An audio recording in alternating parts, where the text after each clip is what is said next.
এতদিন তো আমি আলু পুরি বানিয়ে বানিয়ে ভিডিও করতাম, ভিডিও বানিয়ে সেই ভিডিও আমি ফেসবুকে দিতাম। এখন হচ্ছে আমার ভাবি ওই কাজটা দায়িত্বটা নিয়েছে, সে এখন আলু পুরি বানাবে, সে এখন আলু পুরি বানিয়ে ভিডিও দিবে। তো আজকে হচ্ছে আমার ভাবি আলু পুরি বানাচ্ছে, অনেক সুন্দর হবে মনে হচ্ছে, দেখেই মনে হচ্ছে অনেক টেস্টি হবে। তো এখন আমার ভাবি বেশি করে আটা মাখিয়ে নিল, আটা মাখিয়ে এখন এই তো গোল গোল গোল গোল গোল করে নিচ্ছে, কিন্তু গোল হচ্ছে না, গোল হতে যে একটু সাইডে বের হয়ে গেল। তো যাই হোক, অসুবিধা নাই, ওটা ম্যানেজ করে নেওয়া যাবে।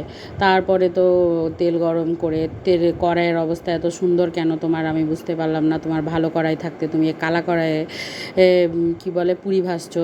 যাই হোক, কড়াইয়ে কী যায় আসে, টেস্টটা বড় কথা। টেস্ট বড় হলেই টেস্ট বড় হলেই খেতে ভালো লাগবে। তো যাই হোক, তোমার পুরি দেখে অনেক ভালো লাগলো। তুমি অনেক সুন্দর একটা প্লেট নিয়েছো, প্লেটটা খুব ভালো লাগছে দেখে। এই ছোট্ট খুরি কই পাইলা? তোমার তো দেখেই ভালো লাগছে, অনেক সুন্দর হয়েছে, অনেক অনেক।